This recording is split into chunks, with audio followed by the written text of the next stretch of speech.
Boa noite aos amigos da casa e aos amigos aqui presentes no Maria Madalena.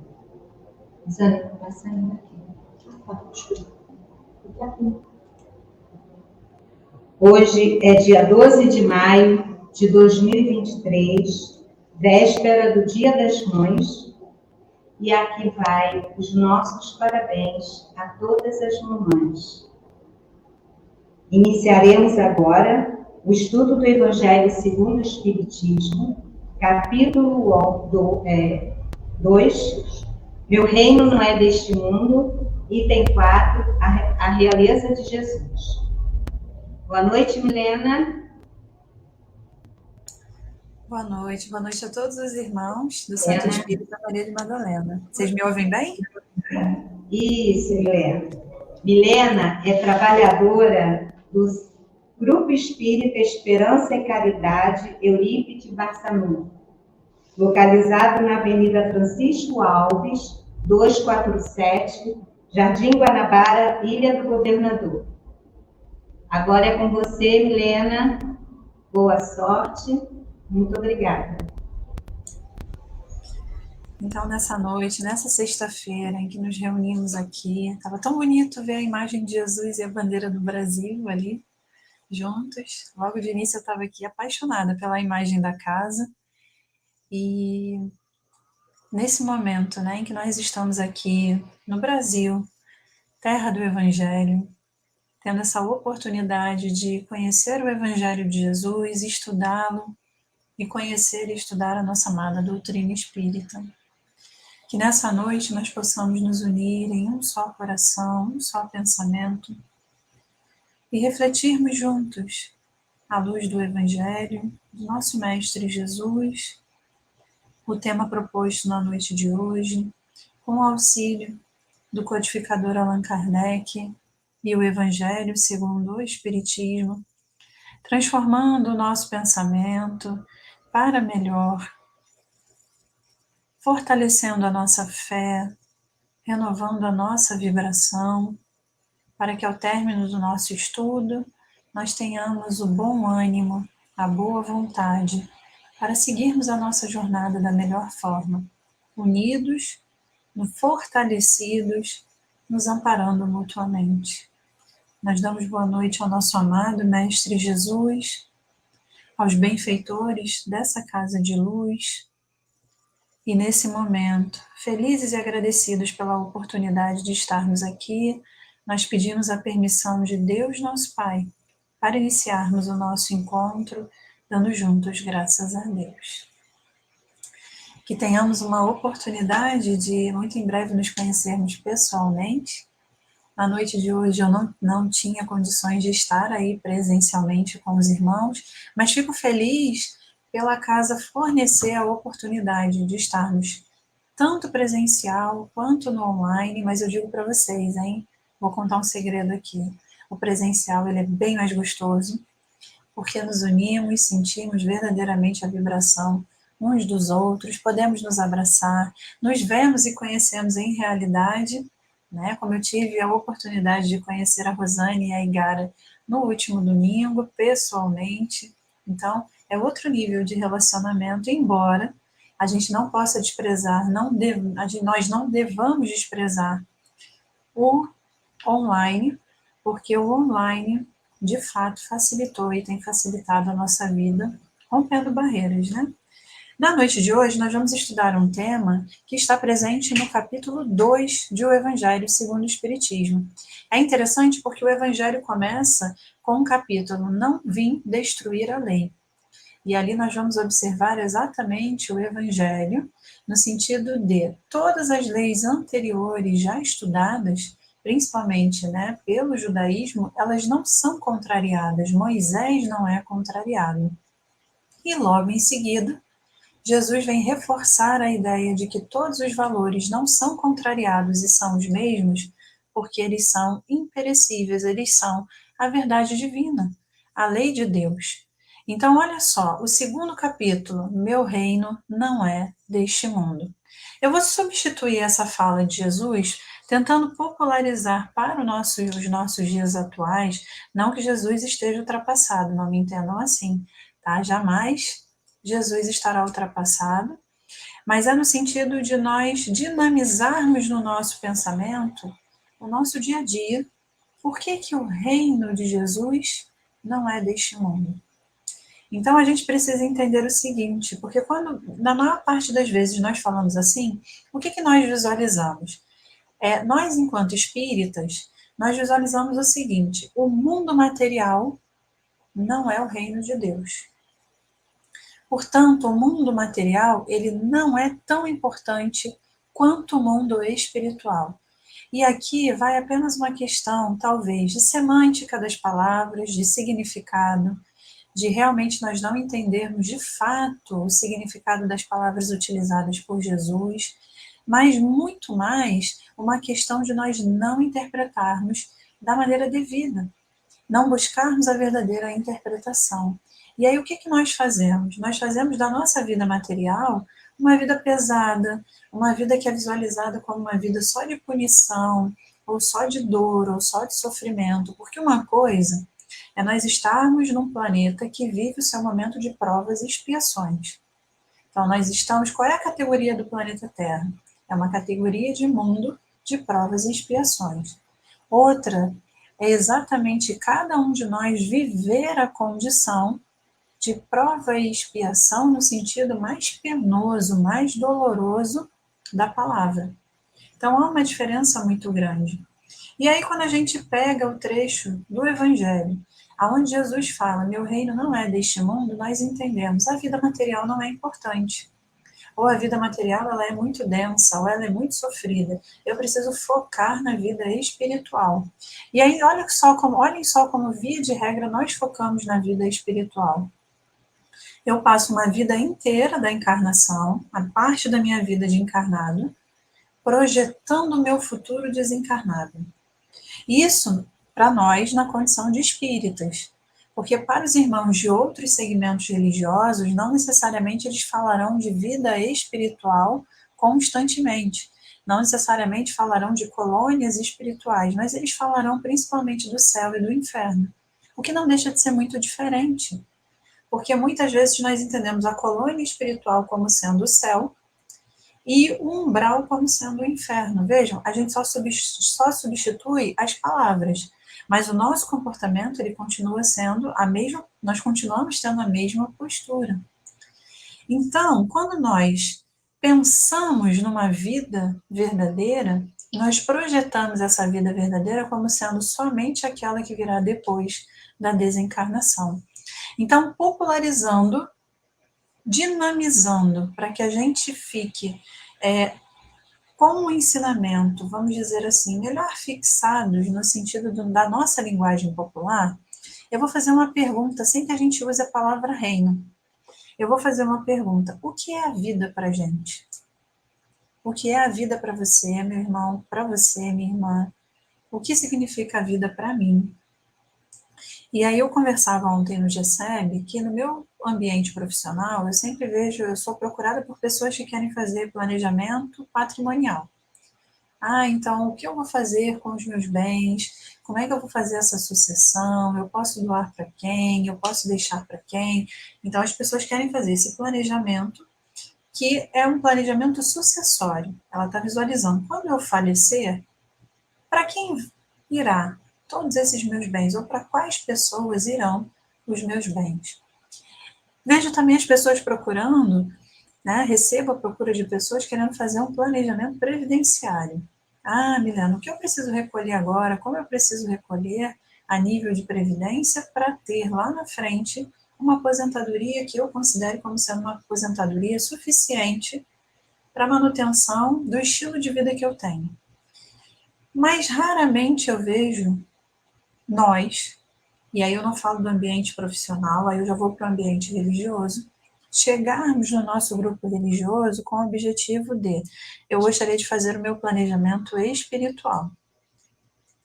E mesmo quando nós buscamos o chamado planejamento espiritual, nós visualizamos, bom, o reino de Jesus não é este. Qual é o reino de Jesus? é a vida em espírito. Olha só como a gente dinamiza. A vida em espírito é quando eu sair da matéria. E aí nós projetamos tudo que nós fazemos hoje num futuro que chegará quando da desencarnação. Mas olha que curioso. O que nós somos agora? Nós somos espíritos.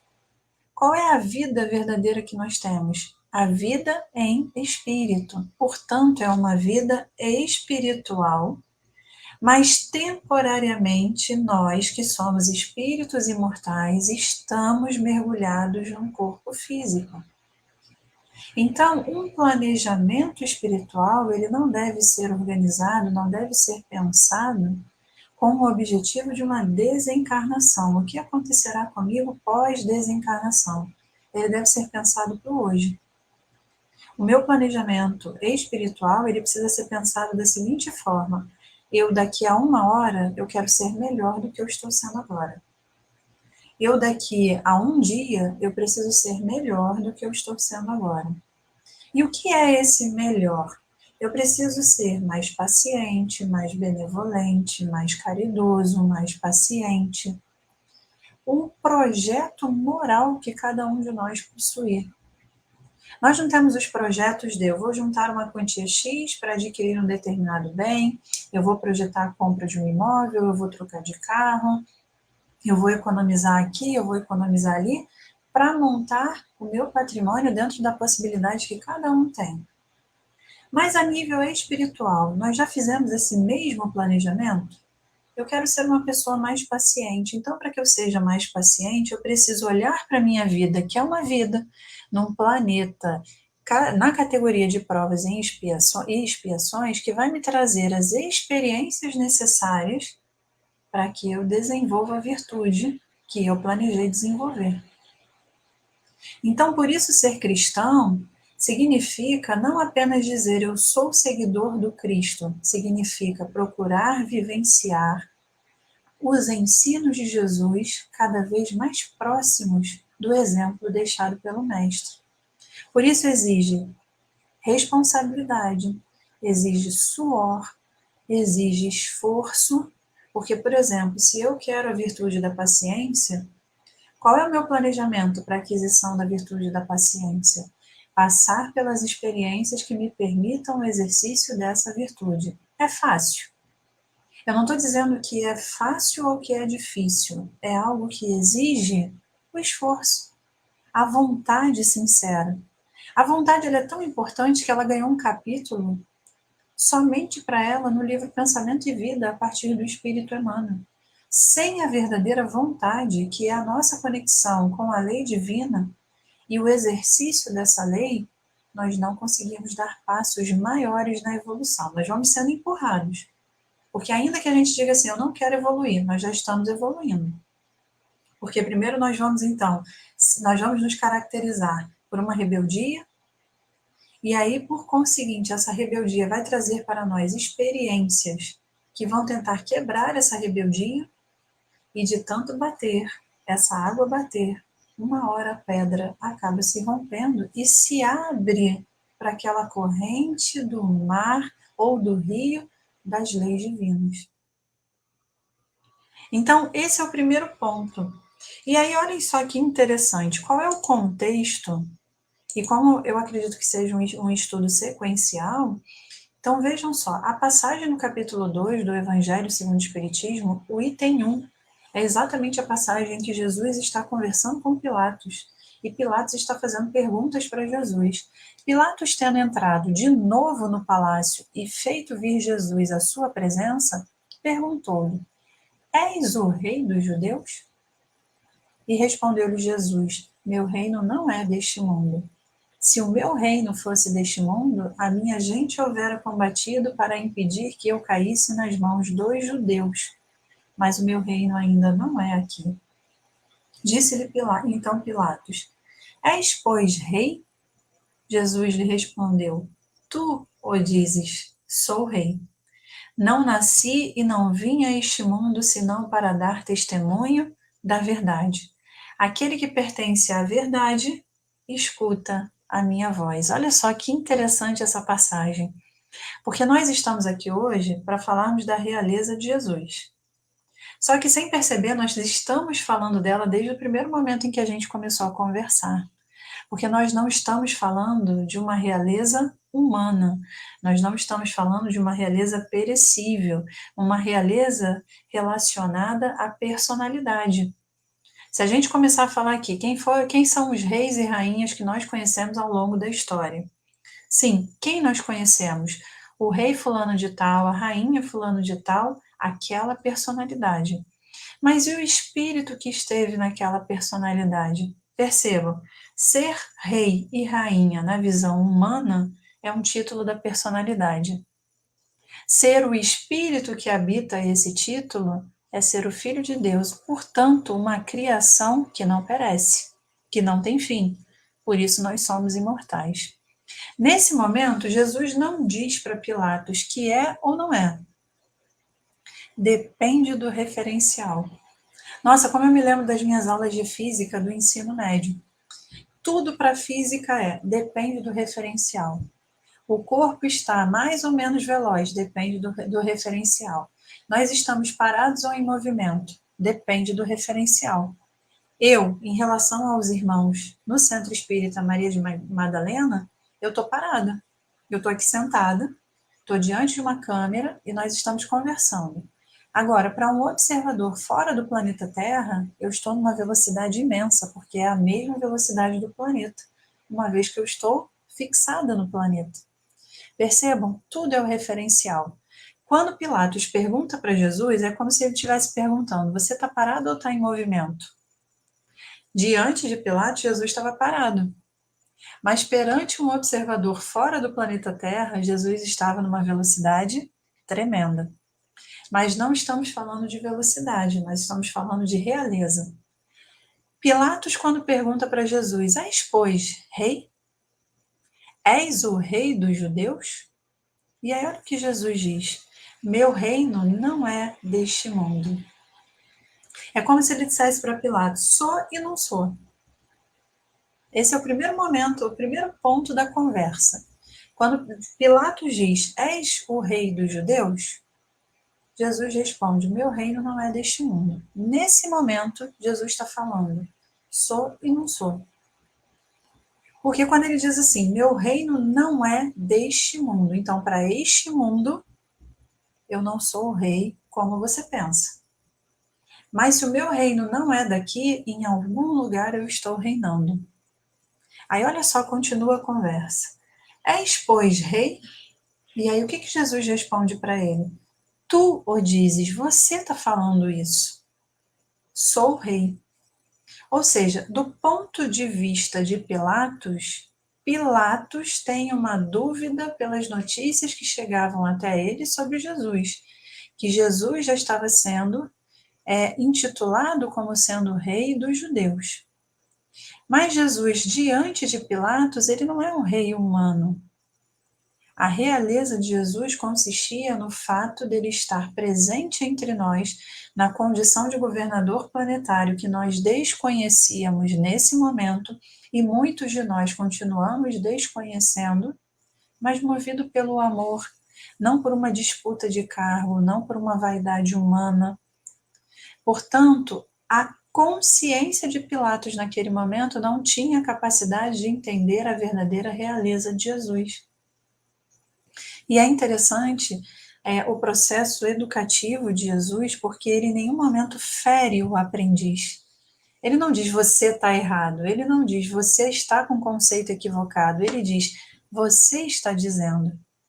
Dentro do que você é capaz de perceber, dentro do que a sua consciência permite, você está me perguntando se eu sou rei. O que você acha?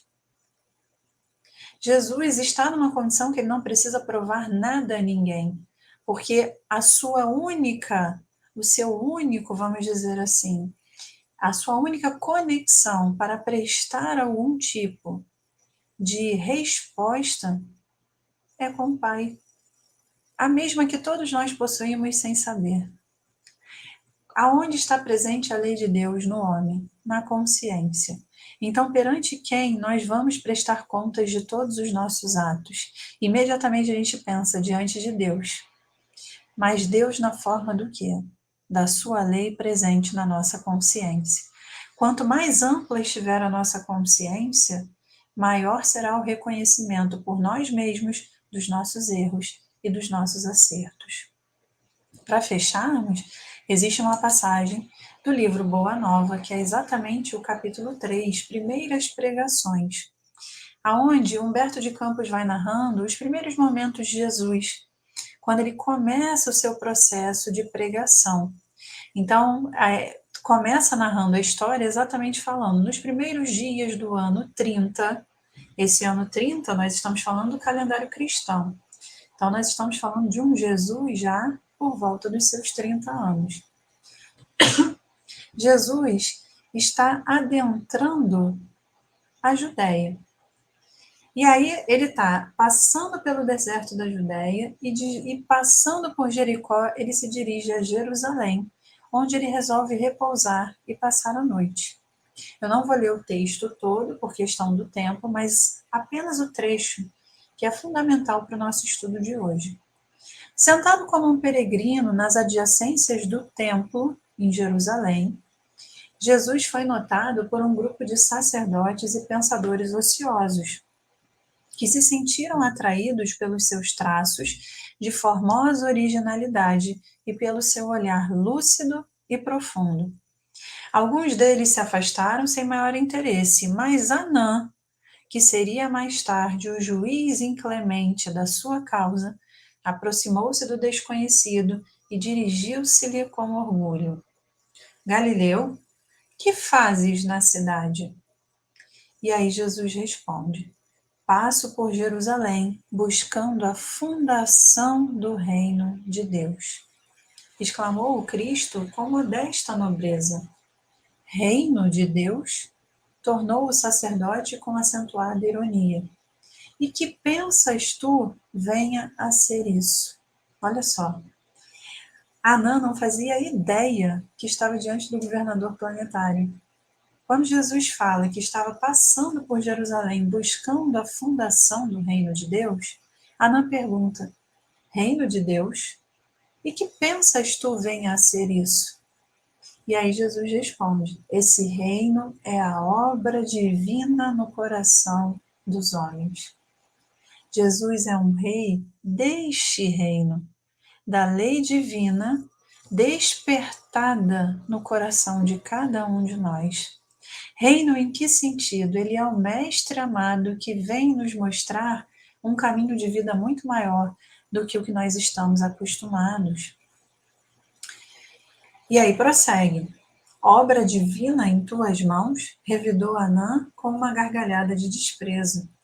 E continuando as suas observações irônicas, perguntou: com que contas para levar avante essa difícil empresa? Quais são os teus seguidores e companheiros? Acaso terás conquistado o apoio de algum príncipe desconhecido e ilustre para auxiliar-te na execução de teus planos? Vejam, é a todo instante uma visão material. E não necessariamente nós mantemos a visão material apenas no plano material. Nós somos espíritos. Quanto mais presos à inferioridade de uma vida material, maior será a nossa dificuldade para entender os desígnios de Deus, que estão muito além do cotidiano material, do dia a dia de uma vida no mundo das formas. Sacerdote, replicou-lhe Jesus com energia serena, nenhum mármore. O mestre diz assim: meus companheiros hão de chegar de todos os lugares. Respondeu o mestre com humildade. Sim, observou Anã, os ignorantes e os tolos estão em toda parte da terra. Certamente que esse representará o material de tua edificação. Entretanto, propões-te realizar uma obra divina e já viste alguma estátua perfeita, modelada em fragmentos de lama? Olha só a maneira como Anã conversa com Jesus. E aí Jesus responde: sacerdote, Nenhum mármore existe mais puro e mais formoso do que o do sentimento, e nenhum cinzel é superior ao da boa vontade sincera. Impressionado com a resposta firme e inteligente, o famoso juiz ainda interrogou: Conheces Roma ou Atenas? E Jesus responde: Conheço o amor e a verdade. Tens ciência dos códigos da corte provincial e das leis do templo? Inquiriu Anã inquieto. Sei qual é a vontade de meu Pai que está nos céus, respondeu o mestre brandamente. O sacerdote o contemplou irritado e, dirigindo-lhe um sorriso de profundo desprezo, demandou a torre Antônia, em atitude de orgulhosa superioridade. E aí prossegue o desenrolar desse texto das primeiras pregações. Qual é a diferença entre a visão de um espírito e de outro? A visão do mestre já é uma visão de alguém, de um ser que já está em comunhão com Deus, procurando a vontade do Pai, o verdadeiro reino. Qual é o reino de Jesus? Não é uma colônia espiritual, não são as esferas superiores. O reino de Jesus é o reino das verdades divinas. É o reino da lei de Deus e toda a vontade do Pai vivenciada pelo Cristo. Qual é o reino de Anã? É o reino da inferioridade gerada, causada pela ignorância. Não necessariamente obrigatória, mas uma vez esse reino material, essa sombra em espírito estabelecida, uma certeza nós temos: a ignorância em espírito foi o ponto primeiro do seu surgimento. A ausência do conhecimento, por não conhecermos a lei e nos envolvermos exatamente pelo orgulho, pelo egoísmo, pela vaidade que deixamos surgir no nosso íntimo, acabamos tendo a nossa visão obscurecida para o verdadeiro reino, que é o da vivência da lei de Deus. Que possamos buscar os exemplos de Jesus, que possamos fazer um movimento de esforço por nos transformarmos para melhor a cada dia, gradativamente e assim sucessivamente. Porque essa vivência do esforço por nos tornarmos sempre cada vez melhores, sem que estejamos percebendo, já é a vivência do verdadeiro reino, o reino da vivência da lei divina, que pode ser aqui agora, que pode ser no mais além, que pode ser em qualquer momento do tempo de Deus, encarnados ou desencarnados. O nosso compromisso é com a nossa própria evolução, com o auxiliar da evolução daqueles que estão conosco na caminhada, sem perdermos de vista jamais Jesus, nosso Mestre, e Deus, nosso Pai. Graças a Deus.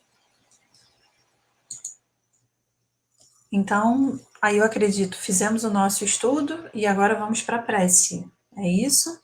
Os irmãos me deem um auxílio.